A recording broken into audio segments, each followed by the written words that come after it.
welcome to our third maths lesson. It is Wednesday the 22nd of April today, and we're going to continue to look at sequences and algebra as a whole this week. Okay, so before we get started with our main part of our lesson, a bit of a warm-up, we're going to have a look at rounding. We're really good at rounding in Willow class, and we're going to continue that and just keep up the practice to get even better.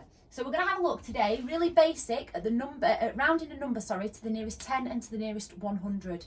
So you can see that I've got three numbers on the board, okay? We're going to focus on this number first, and you can see that I've then got the number line above and the number line below it. The reason for that is because we're going to round 703 to the nearest 10, and then we're going to do the same to the nearest 100 with that number, okay? So if we think about the nearest 10, I am going to be looking at the tens column, okay?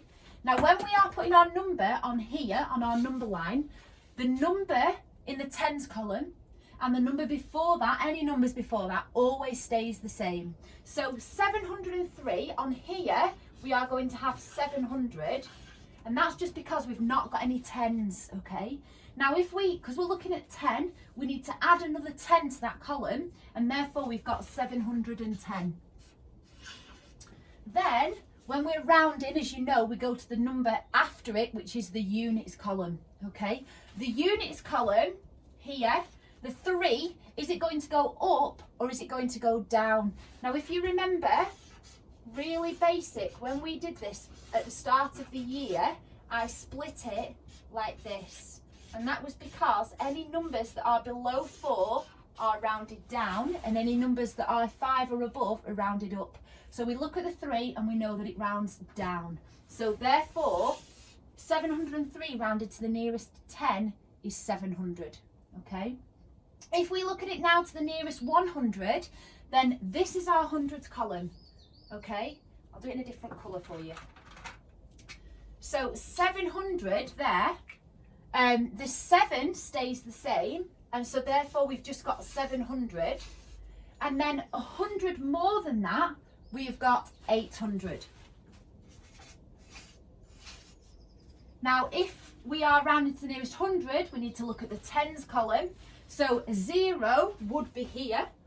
Is it rounded up or is it rounded down? It's rounded down. So therefore we have got 700, okay? I'd like you guys to please have a go at rounding this one to the nearest 10 and to the nearest 100, and this one to the nearest 10 and nearest 100. Pause the video whilst you do that, and then I'll go through the answer once you've done that.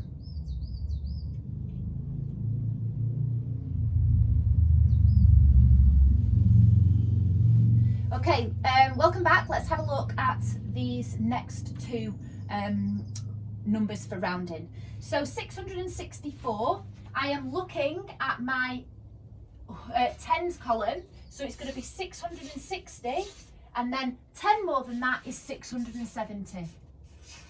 My 4, does it go up or does it go down? Well done, it goes down, okay? Then to the nearest 100, I look at my hundreds column, so I have got 600, and then 100 more than that, I've got 700. And now I'm looking at my tens column because it comes after my hundreds. Does my 6 go up or does it go down? Having a look here, it goes up. So that is 700. 664 rounded to the nearest 100 is 700. Okay? And the final one, 492, a little bit trickier because it's close to the hundreds. We're looking at our 9 for the nearest 10. So I've got 490, and then 10 more than 490 is actually 500, okay? So my 2, does it go up or down? Looking at here, we know that it goes down. And then finally, to the nearest 100, I have got 400, and 100 more than that is 500. Some people seem to sometimes be put off because those are the same, and they say, well, it can't be the same if that's to the nearest 10 and to the nearest 100. It can, okay? We talked about this last time, and it can be the same. Then I look at my 9. Does my 9 go up or does it go down? My 9's here, and that's up, so it's going to go to 500, okay? So I've rounded those numbers to the nearest 10 and to the nearest 100. Amazing work if you got all of those right. We're going to continue rounding in our starters and have a look at to the nearest thousands and to the nearest whole number when we're working with decimals, which we have done before, but it's just to keep us going with it, okay?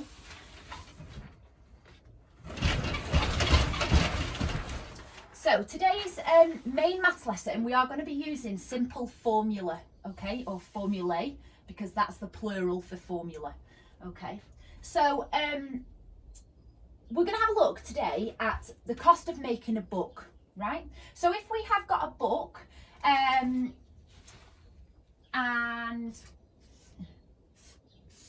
here it is, and it's got a lot of pages, okay? We've got a few different ones, but we want to get this book published. So how can we get the book published? We have to pay for it, and we have to use this formula to help us. So the cost of one book, okay, is 7p per page. And then obviously we like books that have a nice front cover.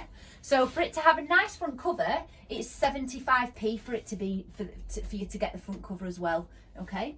So we need to calculate how much would a book cost if it had 28 pages, okay? So if our book here had 28 pages, how would we calculate the cost of that? Well, each page is worth 7p. So if I've got 28 lots of pages, I've got 28 lots of, we know that lots of is the same as times. We've got 28 lots of this price, 7p, okay? But then, because it's a book and we want people to read it, we want people to be persuaded by the front cover, it does also have one front cover, okay, which is 75p. So what do we need to do once we've calculated this with that 75p? Have a think about it whilst we work this out, okay? So 28 times 7. Now some of you will be able to do this in your head, and some of you might need to do it as a written calculation, all right? So if you are doing it in your head, you will partition that into 20 and into 8. So you'll do 20 times 7 and 8 times 7, okay? So 20 times 7, well 2 times 7 is 14, therefore 20 times 7 is 140, okay? So we've got 140 there, and then 8 times 7 is 56. So if I was to add those together, then I've got 196p, okay? Don't forget, it's not pounds, it's in pence. And then, what did we say we needed to do with the 75p for the cover? What do we need to do? We need to add it. Good. So if we've got 196p and we're adding one cover, then we just need to add one lot of 75p, okay? So I'm going to do then 196 plus 75p. Don't forget, orange, yellow group, get your numbers lined up in the correct columns, hundreds, tens and units, okay? My 6 add 5 is 11, so I carry my 1 over to my tens, okay? Then I've got 90 add 70 add 10, all right? So that will give me 90 add 10 is 100, add 70 is 170, okay? So I'm going to put that there and carry my 100 over, and then I've got 100 add 100 equals 200s. So it's 271p, which also equals, can you convert that to pounds for me? Have a go. It is £2.71, okay? If you want to write your answer in pence or in pounds, either is fine. If you find it easier to keep it in pence, then do that, okay? Do not, though, put a pound and a pence, because we know that we can't do that with monetary values, okay? Okay, what I'd like us to do now is to have a go at this one. So our formula for this, as we know, is however many pages times by 7. So my pages I'm going to call and this is the formula. This is where the letters come in. I'm going to call my pages T.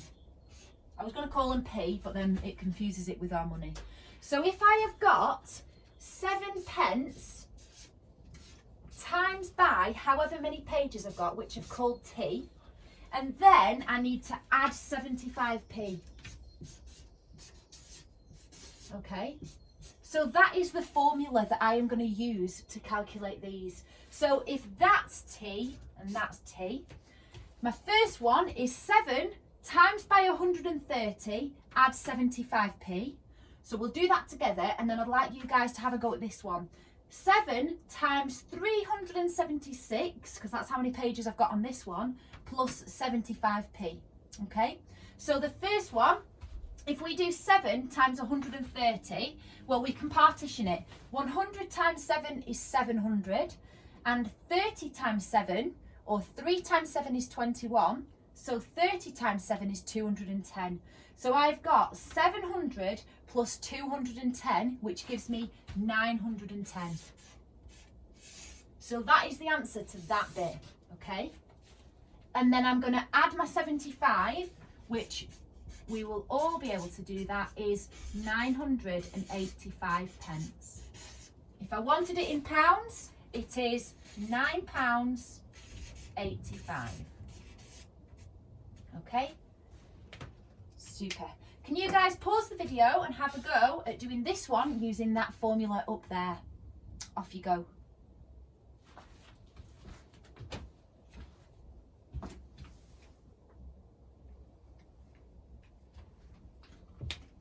Okay, so I'm going to have a go at this bottom one together. I've done the others with you, so I want you to use that formula and hopefully you've had a good go at it, because this is what your main activity is today. Okay, so we've got 376 pages, which is T. So I'm going to do 7 times 376. If you can't do that in your head, which for me, it isn't the quickest method, so I'm going to do a written calculation, that's fine, okay? So I'm going to do 376 times by 7, okay? So 7 times 6 is 42, carry my 4, and continue until you have got your answer. So we've got 2,632, okay? And then, what do I need to add? I need to add the front cover, which was 75p. So,